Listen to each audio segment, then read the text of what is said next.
ఈ వార్త కూడా మనం చూడాల్సినటువంటి అవసరం ఉన్నది. గుండె ముందే చెప్తుంది, వింటే ప్రాణం నిలుస్తుంది. సో గుండె జబ్బుల బారిన పడి చాలామంది చనిపోతా ఉన్నారు. గుండె జబ్బులు, హార్ట్ అటాక్ ఇవన్నీ వచ్చి చచ్చిపోతాం. కానీ గుండె మనకు ముందే హెచ్చరిస్తుందట. ముందే గుండెపోటులో లేకపోతే గుండెకు సంబంధించిన జబ్బులు వస్తాయని చెప్పేసి ముందే హెచ్చరిస్తుందట. సో ఆ హెచ్చరికను కనుక అర్థం చేసుకొని మనం సరైనటువంటి ట్రీట్మెంట్ తీసుకొని సరైనటువంటి టైంకు డాక్టర్ సంప్రదించి హాస్పిటల్కి పోతే మన ప్రాణాలను రక్షించుకోవచ్చు అనేది ఒక వార్త కనబడతా ఉన్నది. ఇది చాలామంది ఉపయోగపడేటువంటి వార్త. సో గుండె ముందే చెప్తుంది, వింటే ప్రాణం నిలుస్తుంది. అత్యధికులు 4 నుంచి 7 రోజుల ముందే గుండెపోటు సంకేతాలు ఉన్నట్టుండి రావడం అరుదే. ఛాతి పట్టేసినట్లుగా ఉండడం అతి ముఖ్యమైనటువంటి లక్షణం. మధుమేహంతో పాటు హై బీపీ ఉంటే ముప్పు తీవ్రత ఎక్కువ ఉంటుందట. హైదరాబాద్ వైద్యులు డాక్టర్ ప్రమోద్ కుమార్ అధ్యయనంలో వెల్లడి.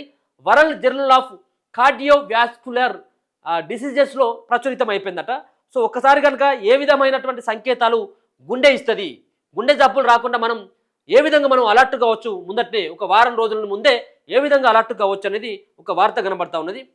గుండె రక్తనాళాల్లో పూడిక ప్రమాద దశకు చేరుకుంటున్నప్పుడు అత్యధిక సందర్భాల్లో 4 నుంచి 7 రోజుల ముందు నుంచే శరీరం సంకేతాలను ఇస్తుందట. వాటిని మనం గుర్తిస్తామా లేదా అనేదే ముఖ్యం. ఇందులో అతి ముఖ్యమైన లక్షణం ఛాతి పట్టేసినట్లుగా ఉండడం. చాలామంది నొప్పిగా ఉందని చెప్పరు. ఛాతి పట్టేసినట్లుగా ఉండడం చాలామంది నొప్పిగా ఉందని చెప్పరు. గొంతులో ఏదో నొక్కేసినట్లు, గుండెపై అదిమేస్తున్నట్లుగా ఉందని, బరువుగా అనిపిస్తుందని అంటారు. ఛాతి మధ్య ఎముక వెనుక భాగంలో మంటలాగా అనిపిస్తే ఎక్కువ మంది గ్యాస్ట్రిక్ సమస్యగా భావిస్తారు. నడిచినప్పుడు, మెట్లెక్కినప్పుడు, బరువులు ఎత్తినప్పుడు, ఏదైనా పని చేస్తున్నప్పుడు ఆయాసంగా అనిపిస్తే, దాంతోపాటు ఛాతిలో పట్టేసినట్లుగా ఉంటే ఇది గుండెపోటుకు ఒక లక్షణం అనేది తెలుస్తూ ఉన్నది. ఎన్నో పేజీ?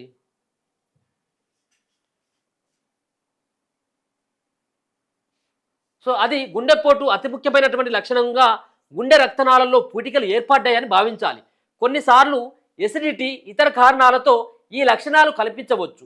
గుండె విషయంలో వీలైనంత అప్రమత్తంగా ఉండాలి. శరీరం ఇచ్చే సంకేతాలను తీవ్రమైన అంశంగానే పరిగణించాలి. గుండెపోటుగా అనుమానించి సాధ్యమైనంత త్వరగా వైద్యుడిని సంప్రదించాలి అని హైదరాబాద్కు చెందిన senior international cardiologist doctor Pramod Kumar స్పష్టం చేసిండ్రు. 2000 నుంచి 2024 వరకు 24 ఏళ్ల కాలంలో తాను యాంజియోప్లాస్టీ చేసిన 3070 మంది రోగులపై డాక్టర్ ప్రమోద్ అధ్యయనం చేశారు. మధుమేహం, ఐబీపీ 2 ఉన్నవారిలో గుండె రక్తనాళాల జబ్బుల ముప్పు అధికమని గుర్తించారు. యాంజియోప్లాస్టీ చేయించుకున్న వారిలో ప్రతి 3 2 అధిక రక్తపోటు, సగం మందికి పైగా షుగర్ ఉందని కనుక్కున్నారు. 2 దశాబ్దాల పర్క్యుటేషన్, ట్రాన్స్ల్యూమినల్, అలాగే కరోనరీ యాంజియోప్లాస్టీ విధానాల్లో మందుపూత స్టెంట్, డ్రగ్ ఎలిటెంట్ టెస్ట్ మెరుగైన ఫలితాలు వస్తున్నాయని గుర్తించారు. ఈ అధ్యయన పత్రం ఇటీవల world journal of cardiovascular diseases వైద్య పత్రికలు కూడా ప్రచురితమైంది. ఎంత త్వరగా యాంజియోప్లాస్టీ చేస్తే అంత మేలట.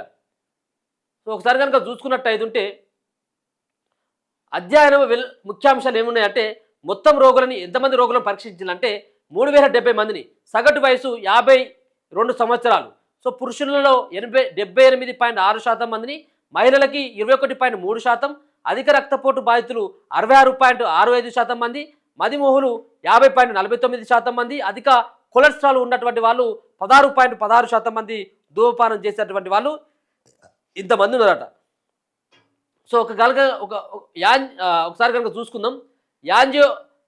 యాంజియోప్లాస్టీ చికిత్స పొందిన వారిలా గుండెపోటు వచ్చిన తొలి గంట నుంచి 6 గంటల లోపు స్టెంట్ వేయించుకున్న వారు 9.2% మంది, గుండెపోటు వచ్చిన వారు 24 గంటల తర్వాత చికిత్స కోసం వచ్చిన వారు 22.8% మందట. గుండెపోటు రాకపోయినా ఆ లక్షణాలు కనిపించి చికిత్స పొందిన వారు 41.1% మందట.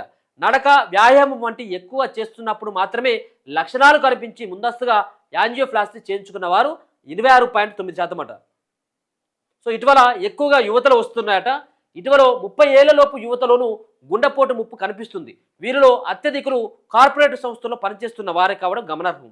తీరిక లేని జీవితం, ఎక్కువ సమయం ఏసీ రూములకే పరిమితం అవ్వడం, శారీరక శ్రమ తగ్గిపోవడం, ఆహార అలవాట్లు గతి తప్పడం, ఒత్తిడి, ధూమపానం, నిద్రలేమి తదితరాల యువత గుండెపోటు బారిన పడడానికి ప్రధానమైనటువంటి కారణాలుగా గుర్తించారు. గతంలో మహిళల్లో మోనోఫాజ్ దశల్లో గుండెపోటు కేసులు కూడా ఎక్కువగా ఉండేవి.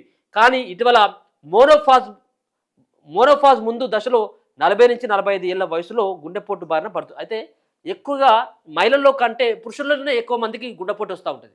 మహిళలకు చాలా తక్కువ వస్తుంది. సరే మీకు ముఖ్యంగా వీటన్నిటి కూడా కారణం చాలా కారణాలు అంటే ఏసీలో ఎక్కువ సమయం గడపడం, సో శారీరక శ్రమ తగ్గడం, అంతేకాకుండా మనం తీసుకున్నటువంటి ఆహారం అలాగే సమయానికి తీసుకుంటున్నామా లేదా, గతి తప్పినటువంటి ఆహార అలవాట్లు గతి తప్పడం, ఒత్తిడి పెద్ద ఎత్తున కూడా ఒత్తిడి మనకు మెంటల్ స్ట్రెస్ ఏదైతే ఉంటుందో ఆ ఒత్తిడి, ధూమపానం అంటే మనం సిగరెట్ తాగడం కావచ్చు, ఇంకేమైనా కావచ్చు, దీనికి అంతటికి ఇవన్నీ కూడా ఒక కారణం అయితే నిద్ర సమస్య ప్రధానమైనటువంటి కారణం. గుండె సమస్యకు నిద్ర అనేది చాలా దగ్గర సంబంధం. నిద్ర ఎక్కువ పోకుండా ఎక్కువ ఆలోచన చేసుకుంటూ నిద్రపోకుంటున్నటువంటి వ్యక్తులు ఎవరైతే ఉంటారో వాళ్ళకి గుండెపోటు వచ్చేటువంటి అవకాశం చాలా తొందరలో వస్తుంది అనేది ఒక వార్త అయితే కనపడతా ఉంది.